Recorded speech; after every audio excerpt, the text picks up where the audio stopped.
దేవునికి స్తోత్రములు. క్రీస్తునందు ప్రియమైనటువంటి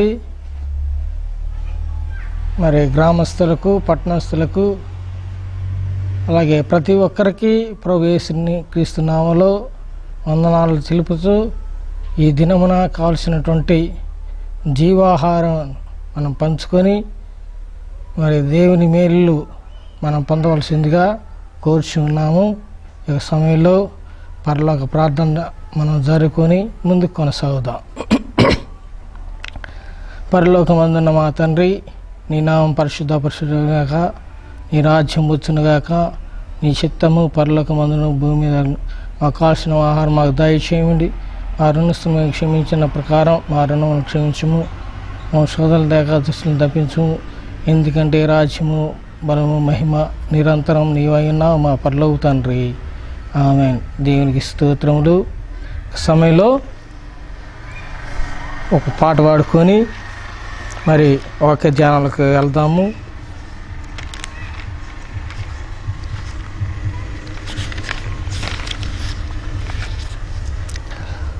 నింగి నీళ్ళలో నీ ప్రేమ చూడతరమా, నీ ప్రేమ నింగి నీళ్ళలో నీ నామము, సాటి లేనిది నీ నామం అనే పాట పాడుకుందాం. నింగి నీళ్ళలో నీ ప్రేమ చూడతరమా, నీ ప్రేమ నింగి నీళ్ళలో నీ నామం, సాటి లేనిది నీ నామం. నింగి నీళ్ళలో నీ ప్రేమ చూడతరమా, నీ ప్రేమ నింగి నీళ్ళలో నీ నామం, సాటి లేనిది నీ నామం. మరణము గెలిచి లేచావు, పునరుద్ధానుడు అయ్యావు, ఆరోహణము అయ్యావు, తిరిగి రానున్నావు. మరణము గెలిచి లేచావు, పునరుద్ధానుడు అయ్యావు, ఆరోహణము అయ్యావు, తిరిగి రానున్నావు. నింగి నీళ్ళలో నీ ప్రేమ చూడతరమా, నీ ప్రేమ నింగి నీళ్ళలో నీ నామం, సాటి లేనిది నీ నామం. మరణము నుండి విడిపించావు, పాపములను క్షమించి నీతిమంతునిగా తీర్చావు, పరలోకం మాకిచ్చావు. మరణము నుండి విడిపించావు, పాపములను క్షమించి నీతిమంతునిగా తీర్చావు, పరలోకం మాకిచ్చావు. నింగి నీళ్ళలో నీ ప్రేమ చూడతరమా, నీ ప్రేమ నింగి నీళ్ళలో నీ నామం, సాటి లేనిది నీ నామం. అర్హత లేని నాకు నీ సన్నిధి నాకిచ్చావు, పరిశుద్ధునిగా తీర్చావు, నాలో జీవించుచున్నావు. అర్హత లేని నాకు నీ సన్నిధి నాకిచ్చావు, పరిశుద్ధునిగా తీర్చావు, నాలో జీవించుచున్నావు. నింగి నేలలో నీ ప్రేమ చూడతరమా, నీ ప్రేమ నింగి నేలలో నీ నామం, సాటి లేనిది నీ నామం. దురాత్మలను ఓడింప సర్వాంగ కవచము ఇచ్చావు, శరీరేచ్ఛలను జయింప ఆత్మఫలమును ఇచ్చావు. దురాత్మలను ఓడింప సర్వాంగ కవచము ఇచ్చావు, శరీరేచ్ఛలను జయింప ఆత్మఫలమును ఇచ్చావు. నింగి నీళ్ళలో నీ ప్రేమ చూడతరమా, నీ ప్రేమ నింగి నీళ్ళలో నీ నామం, సాటి లేనిది నీ నామం. పరలోకమును విడిచావు, మానవ జన్మ పొందావు, నీతో కూడా మమ్ములను పరలోకమును చేర్చావు. పరలోకమును విడిచావు, మానవ జన్మ పొందావు, నీతో కూడా మమ్ములను పరలోకమును చేర్చావు. నింగి నేలలో నీ ప్రేమ చూడతరమా, నీ ప్రేమ నింగి నేలలో నీ నామం, సాటి లేనిది నీ నామం. నింగి నీళ్ళలో నీ ప్రేమ చూడతరమా, నీ ప్రేమ నింగి నీళ్ళలో నీ నామం, సాటి లేనిది నీ నామం. హల్లెలూయా. ఇక సమయంలో ప్రార్థన చేసుకొని ముందుకు కొనసాగుదాం. కృపా సత్య సంపూర్ణ దేవాతి దేవ, రాజులకు రాజా, సర్వాధికారి, నీకే స్తోత్రం తండ్రి. ఇక సమయంలో నా ప్రభువా, నీ వాక్యము ధ్యానిస్తుండగా నా ప్రభువా, మీరే మాకు తోడుగా ఉండి చేరినటువంటి ప్రతి ఒక్కరితో మీరు మాట్లాడి నీ కృపలో మమ్మలను బలపరిచి భద్రపరచమని ప్రార్థన చేస్తూ ఉన్నాం.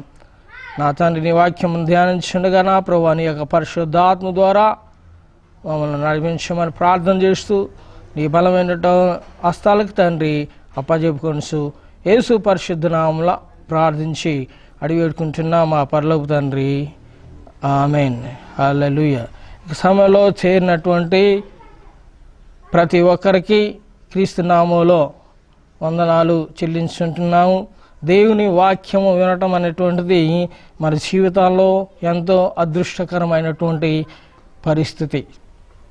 అట్టి పరిస్థితిని మనం అన్నట్టుగా కూడా మరి వాయిదా వేయకుండా మరి దేవుని వాక్యానుసారంగా జీవించగలిగినట్లుగా మనము మరి దేవుని వాక్యం శ్రద్ధగా ఆలకించి దాని ప్రకారం జీవిస్తే మరి మనము ఏమైతే నిరీక్షణ కలిగి ఉన్నామో యేసుక్రీస్తు ప్రభు వారి యందు అట్టి నిరీక్షణలో పాలుభాగస్తులైనట్లుగా మనము పరలోక రాజ్యానికి చేరగలిగినట్లుగా మనము దేవుని వాక్యం విని దాని ప్రకారం జీవించడం అనేటువంటిది ఎంతైనా మనకి మేలు.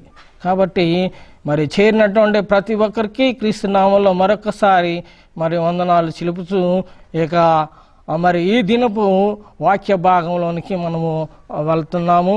మరి శ్రద్ధగా దేవుని వాక్యము ఆలకించి మేలు ఆత్మీయ మేలు పొందవలసిందిగా ప్రభువైన అయిన యేసుక్రీస్తు నామములో ప్రతి ఒక్కరిని కోర్చున్నా. ఇక సమయంలో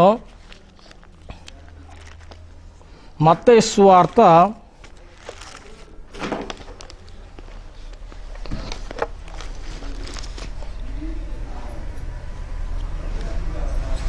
5వ అధ్యాయము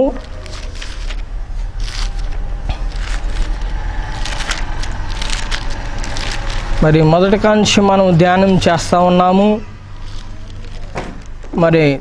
మరి యేసుక్రీస్తు వారి యొక్క కొండ మీద ప్రసంగమును మనం ధ్యానం చేస్తూ ఉన్నాం. మత్తయి సువార్త 5వ అధ్యాయం నుంచి మరి 5వ అధ్యాయము, 6వ అధ్యాయము, 7వ అధ్యాయములు ఈ 3 అధ్యాయాల్లో మరి యేసుక్రీస్తు వారి యొక్క కొండ మీద ప్రసంగాన్ని మనం చూస్తూ ఉంటాం. మరి శిష్యులతోటి దేవుడు మరి యేసయ్య మాట్లాడినటువంటి మాటలు శిష్యులతోటి. అయితే గత కాలంలో మరి 2వ వచనం 1, 2, 3, 4 వచనాలు మనం ధ్యానం చేశాము. అయితే ఇక ఈ దినమున మనము మరి 5వ అధ్యాయము, మత్తయి సువార్త 5వ అధ్యాయము 5వ వచనం మనము ధ్యానం చేసుకుంటున్నాం. ఏమిటి ఆ యొక్క వాక్య భాగం అని మనం గమనించినట్లయితే, సాత్వికులు ధన్యులు, వారు భూలోకమును స్వతంత్రించుకుందురు అని. కాబట్టి సాత్వికులు ధన్యులు, వారు భూలోకమును స్వతంత్రించుకుందురు. కాబట్టి యేసుక్రీస్తు ప్రభు వారు చెబుతున్నటువంటి మాట మనం గమనించినట్లయితే, ఎవరైతే మరి సాత్వికమైనటువంటి ఆ యొక్క లక్షణాన్ని, గుణాన్ని మరి కలిగి ఉంటారో అలాంటి వారు ధనిలుగా చెప్పబడతా ఉంది. అలాగే వారు భూలోకమును స్వతంత్రించుకునే వారిగా ఉంటారు. ఈ భూలోకాన్ని ఎవరు అయితే అంటే స్వతంత్రించుకోవటం అంటే జయించడం, మరి గెలవటం అన్నమాట. కాబట్టి ఈ భూలోకాన్ని జయించేవారు మరి గెలిచేవారు ఎవరైతే ఉన్నారంటే వారే మరి సాత్వికము గుణము కలిగినటువంటి వారని యేసుక్రీస్తు ప్రభు వారు చెబుతూ ఉన్నాడు. కాబట్టి మన జీవితాల్లో కూడా అలాంటి సాత్విక గుణాన్ని లేకపోతే ఆ యొక్క లక్షణాన్ని మన జీవితాల్లో మరి అనువదించుకొని ఆ ప్రకారంగా మనము జీవించాలి. ఆ విధంగా జీవించినట్లయితే మనము భూలోకమును స్వతంత్రించుకునే వారు, జయించేవారిగా ఉంటామని బైబిల్ వాక్యం అంటే యేసుక్రీస్తు ప్రభు వారు తన మాటల్లో చెబుతూ ఉన్నాడు. కాబట్టి మనము సాత్వికమైనటువంటి గుణము కలిగి ధన్యులుగా జీవించి భూలోకమును స్వతంత్రించుకోవాలని దేవుడు కోరుకుంటూ ఉన్నాడు. కాబట్టి మరి ఆ యొక్క సాత్వికమును గురించి మరి బైబిల్లో మరి మనము గమనించినట్లయితే బైబిల్లో ఏమి రాయబడి ఉన్నది ఈ యొక్క సాత్వికము గురించి అని మనము పరిశీలన చేసినట్లయితే, తిమోతికి రాసినటువంటి పత్రిక, పౌలు గారు తిమోతికి రాసినటువంటి పత్రిక 3వ అధ్యాయము 2వ వచనం మనం గమనించినట్లయితే మరి సాత్వికముల గురించి మనం నేర్చుకుంటాం. ఇక్కడ చూడండి, తీతుకు రాసినటువంటి పత్రిక మరి 3వ అధ్యాయము 2వ వచనం మనం గమనించినట్లయితే,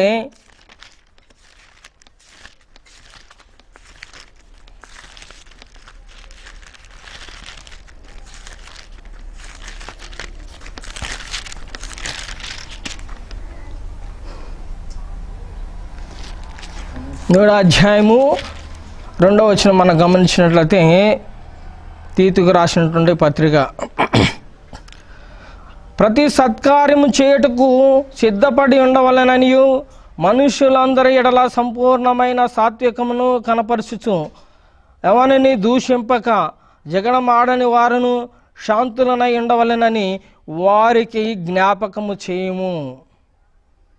కాబట్టి ఇక్కడ చూసినట్లయితే ముందుగా 1వ వచనము 2వ వచనం మనకు కూడా గమనించినట్లయితే 2-3 వచనాలు మరి అధిపతులకును అధికారులకు లోబడి విధేయులుగా ఉండవలెననియు ప్రతి సత్కార్యము చేయుటకు సిద్ధపడి ఉండవలెననియు మనుషులందరి ఎడల సంపూర్ణమైన సాత్వికమును కనపరుచుచు ఎవరిని దూషింపక జగడమాడని వారును శాంతులనై ఉండవలెననియు వారికి జ్ఞాపకము చేయము అని. కాబట్టి మరి ఇక్కడ చూసినట్లయితే మరి సాత్వికం అనేటువంటి గుణంలో మనము గమనించాల్సినటువంటి లక్షణాలు అంటే ఒక వ్యక్తి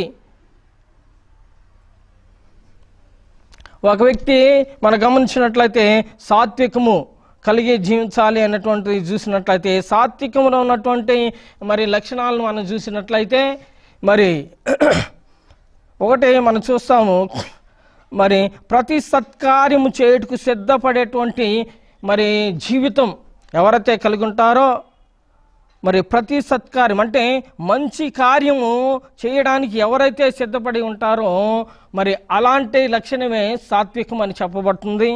అలాగే మనం రెండవదిగా మనం గమనించినట్లయితే ఇక్కడ ఎవరిని దూషింపక, కాబట్టి సాత్వికం ఒక మనిషి సాత్వికం కలిగి ఉన్నాడంటే అతడు తగాదా పెట్టుకునేటువంటి వ్యక్తిగా మనం చూస్తాం. అంటే జగడము ఆడనేటువంటి వ్యక్తి, తగాదాలు పెట్టుకోకుండా ఎవరైతే ఉంటారో వాళ్ళు మాత్రమే మరి సాత్వికులుగా మనము ఇక్కడ చూస్తూ ఉన్నాము. ఆ తర్వాత పోతే ఎట్లా ఉండాలంటే శాంతులనై ఉండాలి. శాంత గుణము ఎవరైతే కలిగి ఉంటారో వారు మాత్రము సాత్వికులుగా మనం చూస్తాము. కాబట్టి ఎవరు ఈ లోకం మరి బైబిల్ ప్రకారంగా సాత్వికులు అంటే మంచి సత్కార్యము చేయటానికి సిద్ధపడేటువంటి వారు. రెండవదిగా మనం గమనించినట్లయితే ఎవరిని దూషింపనటువంటి వారు. అలాగే మూడవదిగా జగడమాడని వారు, ఎవరిని మరి దూషించకూడదు, అలాగే జగడమాడకూడదు, అలాగే శాంతులుగా ఉండాలి, శాంత స్వభావం కలిగి ఉండాలి. ఇలాంటి కలిగి ఉన్నటువంటి వారే మనం గమనిస్తూ ఉన్నాము సాత్వికులు. కాబట్టి ఇలాంటి సాత్వికము కలిగి జీవించేటువంటి వారు మరి ఏం రాయబడిందంటే ధన్యులు వారు భూలోకమును స్వతంత్రించుకుందు అని. కాబట్టి ఎవరైతే మరి మంచి కార్యాలను చేయడానికి సిద్ధపడతారో, అలాగే మరి ఎవరిని దూషింపకుండా ఉంటారో, మరి అలాగే ఎవరిని జగడమాడకుండా ఉంటారో, మరి శాంతులుగా మరి శాంత స్వభావం కలిగి ఎవరైతే ఉంటారో వారు మాత్రము దేవుని వాక్యానుసారంగా భూలోకాన్ని స్వతంత్రించుకునే వారు, గెలిచేవారిగా ఉంటారని బైబిల్ వాక్యము చెబుతా ఉంది. ఇంకా మనం గమనించినట్లయితే ముందుకు కొనసాగినట్లయితే మరి ఆ తిమోతికి రాసినటువంటి పత్రిక, 2వ పత్రిక, పౌలు రాసినటువంటి తిమోతికి రాసినటువంటి పత్రిక, 2వ పత్రిక 2వ అధ్యాయము 24-26 వచనాలు మనం గమనించినట్లయితే సత్య విషయమైన అనుభవ జ్ఞానం వారికి కలుగటకై దేవుడు ఒకవేళ ఎదురాడు వారికి మారు మనసు దయచేయును. అందువలన సాతాను తనకిష్టము చొప్పున చెరపట్టిన వీరు వాని ఊరిలో నుండి తప్పించుకొని మేలు కొనుదిరేమో అని ప్రభు యొక్క దాసుడు అట్టి వారిని సాత్వికముతో శిక్షించుచు జగడమాడక అందరి ఎడల సాధువుగాను బోధింప సమర్థుడుగాను కీడును సహించువాడుగాను ఉండవలెను. దేవునికి స్తోత్రములు. ఇక్కడ చూసినట్లయితే మరి ఒక వ్యక్తి ఇతరులను మరి మార్చడానికి ప్రయత్నం చేసినప్పుడు ఒక బోధకుడు మరి ఒక సేవకుడు ఏ విధమైనటువంటి సాత్వికం కలిగి ఉండాలో ఇక్కడ మరి స్పష్టంగా మనం చూస్తూ ఉంటాం. ఇది పౌలు గారు మరి అపోస్తలుడైనటువంటి పౌలు గారు తిమోతికి రాస్తాం, యవనస్తుడైనటువంటి తిమోతికి సేవకుడు మరి తన దగ్గర పనిచేస్తున్నటువంటి తిమోతికి రాస్తా ఉన్నాడు. ఏ విధంగా ఉండాలి నీవు నీ జీవితంలో, సాత్వికంతో ఏ విధంగా మెలగాలి అనేటువంటి విషయము మనం చూస్తూ ఉంటాం. అందుకని ఇక్కడ ఏమైనా రాస్తుంది అంటే, సత్య విషయమైన అనుభవ జ్ఞానం వారికి కలుగొట్టకై దేవుడు ఒకవేళ ఎదురాడు వారికి మారు మనసు దయచేయును. అందువలన సాతాను తన ఇష్టము చొప్పున చెరపట్టిన వీరు వాని ఉరిలో నుండి తప్పించుకొని మేలు కొనురేమో అని ప్రభు యొక్క దాసుడు అట్టి వారిని సాత్వికంతో అంటున్నాడు. కాబట్టి ఇక్కడ కొంతమంది మరి సాతాను బంధించి ఉన్నారు. ఇక్కడ చూస్తే తన ఇష్టము చొప్పున చెరపట్టిన వీరు అని రాయబడింది.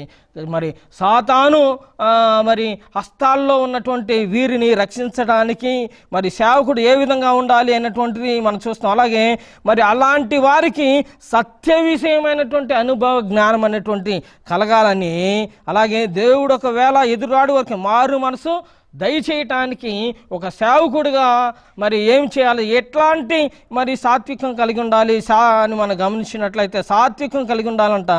అట్టి వారిని సాత్వికంతో శిక్షించుచు అని రాయబడింది. కాబట్టి నీ సాత్వికంలో శిక్షణ అనేటువంటిది ఉండాలి.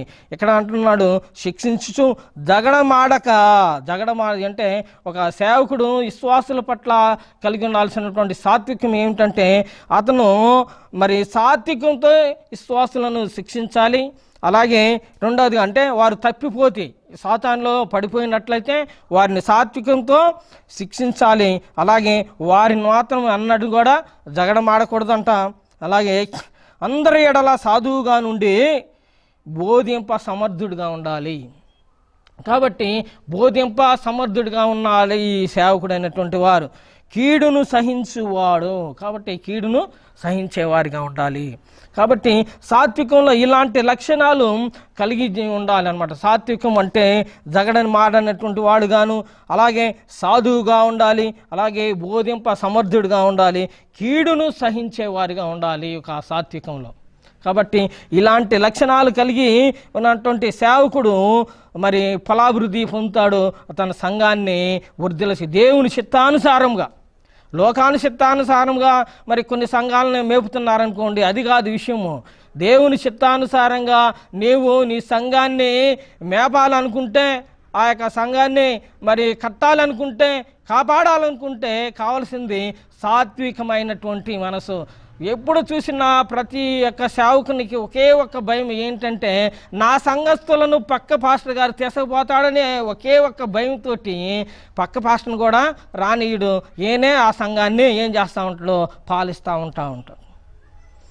ఇది చాలా తప్పైనటువంటి విషయం. ఏంటి ఇక్కడ రాయబడితే సాత్వికంతో శిక్షించాలి అనేటువంటి విషయాన్ని మనం చూస్తూ ఉంటాం.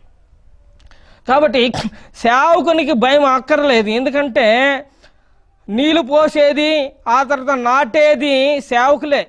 అంటే ఒక విశ్వాసిని కట్టంటే బాప్తిస్మం ఇచ్చి రక్షించేది ఒక సేవకుడు అనుకుంటే, అతను వర్ధిలంటే వాక్యానుసారంగా వర్ధిల చేసేది ఇంకొక సేవకుడు కావచ్చు, లేకపోతే అదే సేవకుడు కావచ్చు. అయినప్పటికీ కూడా ఇక్కడ రాసిందంటే సేవకుని భారం ఓకే, కానీ ఆడ వృద్ధి చేసేటువంటిది మాత్రము యేసు ప్రభు వారు మాత్రం. హల్లెలూయా.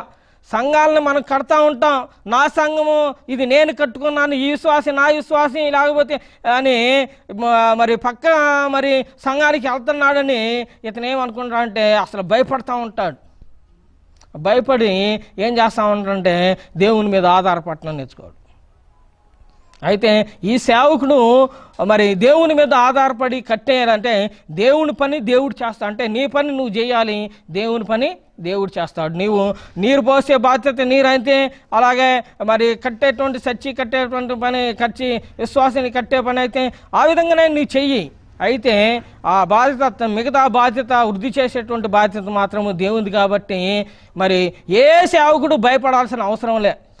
అయితే కొన్నిసార్లు సేవకులు ఏం చేస్తారంటే భయపడతా ఉంటారు, నా సంఘస్థులంతా తగ్గిపోతున్నారు, 10 రూపాయలు వస్తాయి, 20 రూపాయలు వస్తాయి, 30 రూపాయలు వస్తాయి. కాదు సమస్య. నీవు దేవుని సేవకుడువు, నీవు దేవుని బిడ్డవు, సింహము, ఆ సింహానికి పుట్టినటువంటి సింహ పిల్లవు. నువ్వు భయపడితే ఎట్టాగా సేవకుడా? భయపడకూడదు నాయన. 20 రూపాయలు ఇచ్చినా 30 రూపాయలు ఇచ్చినా అది దేవుడిచ్చిందే.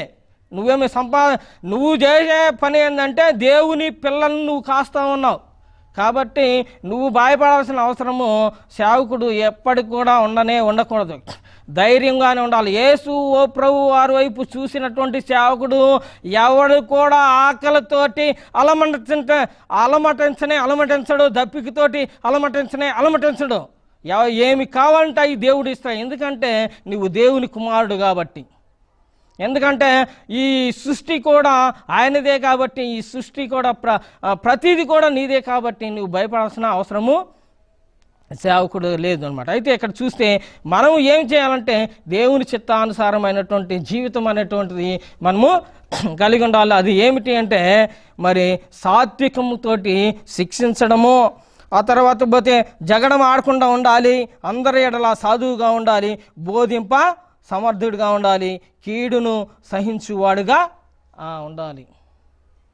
అలాగే మరి కొంతమంది సేవకులు ఏం చేస్తూ ఉంటారంటే దొంగతనం చేస్తూ ఉంటారు, తర్వాత పోతే మోసం చేస్తూ ఉంటారు, బిచ్చగాలు అయిపోయారు కొంతమంది. వాళ్ళ గురించి చెప్పకూడదు. అయితే మరి నీతి కలిగి దేవుని మీద ఆధారపడిన సేవకునికి ఏమీ జరగదు. వాడు ఆ యొక్క సేవకుడు, ఆ నిజమైనటువంటి సేవకుడు ఈ లోకంలో ధనవంతుడే, ఏమి లేకపోయినా కానీ. ఎందుకంటే యేసుక్రీస్తు ప్రభు వారైనటువంటి ధనము అతని దగ్గర ఉంది కాబట్టి ఆ సేవకునికి భయపడాల్సిన అవసరము లేదు. కాబట్టి ఇక్కడ మనం గమనించినట్లయితే సాత్వికం కలిగినటువంటి వారుగా మనము ఉండాలి. సాతాను ఊరిలో నుంచి తప్పించేటువంటి వారిగా ఉండాలి. ఆ తర్వాత పోతే మరి సత్య విషయమైనటువంటి అనుభవ జ్ఞానము వారికి బోధించే వారిగా ఉండాలి ఈ యొక్క సేవకులు. కాబట్టి ఆ విధంగా మరి ముందుకు కొనసాగినట్లయితే ఆ యొక్క పరిచర్య ఎంతైనా అద్భుతంగా ఉంటుంది. ఇక్కడ గమనించి ఇంకా గలతీయులు రాసినటువంటి పత్రిక మనం చూసినట్లయితే 6వ అధ్యాయము 1వ వచనం మనం గమనించినట్లయితే గలతీయులు రాసినటువంటి పత్రిక 6వ అధ్యాయము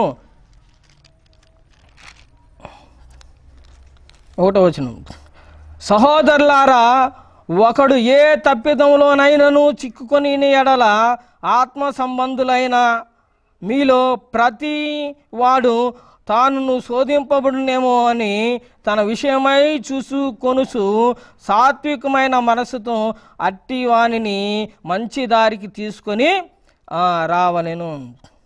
కాబట్టి మరి సహోదరులు ఏం చేయాలి అన్నటువంటి చూస్తే, ఒకడు ఏ తప్పిదంలోనైనా చిక్కుకొని ఎడల ఆత్మ సంబంధులైన మీలో ప్రతి వాడు తానును శోధింపబడినేనమని తన విషయమై చూసుకొనుసు సాత్వికమైన మనసుతో అట్టి వానిని మంచి దారికి తీసుకొని రావాలి. కాబట్టి సాత్వికం ఇప్పుడు చూడండి, ఒక తండ్రి కుమారుడు అనుకోండి, తండ్రి కుమారుడిని సాత్వికంతోనే శిక్షిస్తాడు. అంటే ఏంటి? మంచి బుద్ధితో. అంటే తన బిడ్డ మంచి ప్రవర్తనలో ఉండాలని, మంచి పొజిషన్కి రావాలని, మంచి బ్రతకాలని ఈ యొక్క తండ్రి ఏం చేస్తాడంటే శిక్షిస్తాడు. ఏ విధంగా శిక్షిస్తాడంటే సాత్వికంతో శిక్షిస్తూ ఉంటాడు. అయితే మరి కొన్ని విషయాల్లో మనం గమనించిన కొంతమంది తల్లిదండ్రులు పిల్లలను కూడా అమ్మేసేటువంటి పరిస్థితి ఏంటంటే తాగుడికి అలవాటు పడి, తర్వాత పోతే వ్యసనాలకి అలవాటు పడి పిల్లలను కూడా ఏం చేస్తూ ఉన్నారు? అమ్మి వేసేటువంటి రకం. ఇది చెడ్డ జీవితాలు జీవిస్తా పిల్లలను కూడా అమ్మేస్తూ ఉన్నారు. కాబట్టి అంటే తమ జీవితాలు బాగానే ఉండాలి, పక్కన పిల్లల జీవితాలు నాశనం అయితే అయిపోయింది అనేటువంటి స్వభావం అనమాట. కానీ ఇక్కడ మనం గమనించినట్లయితే మరి తండ్రి పిల్లల పట్ల ఏ విధంగా అయితే సాత్వికంతో శిక్షించి మంచి దారిలో పెట్టాలని చూస్తూ ఉంటాడు, అలాగే మరి బోధకుడు, సేవకుడు అనేటువంటి వారు తమ విశ్వాసులు కూడా ఆ విధంగా ఉండాలని కోరుకోవాలి. నాకేంలే, నేను బాగా మంచిగా బ్రతికితే చాలే అనేటువంటి అలవాటు అనేటువంటి తగ్గించుకొని విశ్వాసుల్ని మంచి దారిలో, మంచి మార్గాల్లో మరి పెట్టే విధంగా మరి సంఘాలను మరి తీర్చిదిద్దుకోవాలి. అది సాత్వికంతో ప్రవర్తన. కాబట్టి యేసుక్రీస్తు ప్రభువారు కూడా అలాంటి స్వభావం కలిగి మరి మనకి ఒక మార్గదర్శిగా మనము చూస్తూ ఉంటాం. ఆయన ఇక సాత్వికం అంటే ఏంటంటే తన్ను తాను కంట్రోలింగ్ చేసుకోవటం, మనం తనకు తానుగా మరి స్వాధీనపరుచుకోవటం.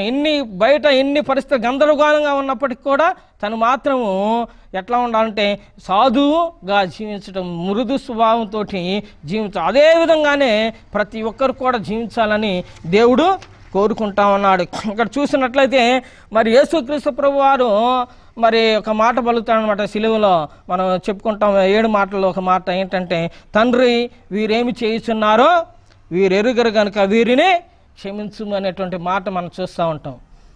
కాబట్టి ఇక్కడ చూసినట్లయితే మరి ఆ మాట దేనికి రాయబడింది అంటే ఆయన యొక్క మరి సాత్విక గుణానికి మనం సాదృశ్యంగా చూస్తాం. అంటే సైనికులు వాళ్ళ ఇష్టానుసారంగా వాళ్ళు చేస్తూ ఉన్నారు. ఆ తర్వాత పోతే మరి మార్గమున పోయినటువంటి ప్రతి ఒక్కరు ఆయన్ని దూషిస్తూ ఉన్నారు.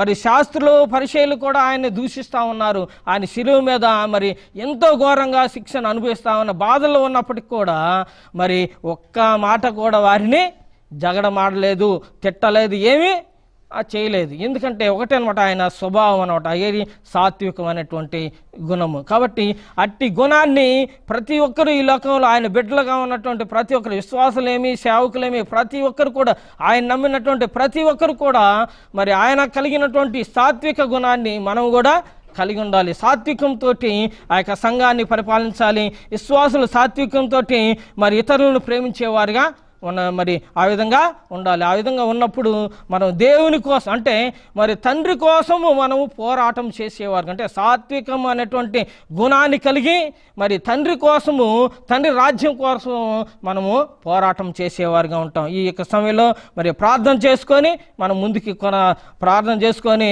ఆ కూడికను ముగించుకుందాం. ప్రార్థన చేసుకుందాం. ఈ యొక్క సమయంలో కృపాసత్య సంపూర్ణ దేవాతి దేవ, రాజులకు రాజా, సర్వాధికారి, నీకే వందనాలు, స్తుతులు, స్తోత్రం ప్రభువా. మరి సాత్వికముల గురించి మేము ధ్యానం చేశాము తండ్రి. యొక్క సమయంలో ప్రతి ఒక్కరము కూడా సాత్వికమైనటువంటి మరి స్వభావాన్ని మేము కలిగి జీవించి నా ప్రభువా క్రీస్తును పోలి మేము నడుచుకున్నట్లుగా నా తండ్రి మరి నా కాడిని మీరు ఎత్తుకునే మరి యేసు ప్రభువారు చెబుతూ ఉన్నాడు సాత్వికంతో. కాబట్టి ఆయన సాత్వికుడు కాబట్టి ఉన్నాడు. కాబట్టి అలాంటి గుణాన్ని మేము కలిగి ముందుకు కొనసాగినట్లుగా తండ్రి మమ్మల్ని నడిపించమని నీ బలమైనటువంటి హస్తాలకు తండ్రి ప్రభా యొక్క సమయంలో ప్రతి ఒక్కరిని తండ్రి ప్రభా వినుసున్న ప్రతి ఒక్కరిని తండ్రి ప్రభా చెప్తున్నటువంటి నన్ను కూడా నా ప్రభా నీ కృపలో తండ్రి మరి మా దాసుకమని నడిపించమని ప్రార్థన చేస్తూ యేసు పరిశుద్ధ నామములో ప్రార్థించి అడిగి వేడుకుంటున్నాం మా పరలోక తండ్రి, ఆమేన్. దేవునికి స్తోత్రములు. అందరికీ ప్రేమతో వందనాలు. అందరికీ ఒక గమనిక ఏంటంటే, ఇప్పుడు చెప్పినటువంటి వాక్యము మీరు వినటమే కాకుండా 10 మందికి వినిపించండి. అలాగే మరి ఆ యొక్క వాక్యం చూసినటువంటి సెల్లో మీరు వాక్యం చూశారు కాబట్టి మరి మీరు ఆ వాక్యాన్ని ఇతరులకి షేర్ చేయండి. 10 మందికి షేర్ చేస్తే వాళ్ళు కూడా 10 మందికి షేర్ చేస్తారు. ఎందుకంటే దేవుని వాక్యాన్ని మనం విస్తరింప చేయాలి, దేవుని రాజ్యాన్ని మనం కట్టాలి. కాబట్టి అది చాలా ప్రాముఖ్యమైనది. మరి దేవుని వాక్యాన్ని మనం ఇతరులకి షేర్ చేద్దాము. దేవుని రాజ్యం కోసం మనం పాటుపడదాం. దేవునికి స్తోత్రం. జై యేసయ్య.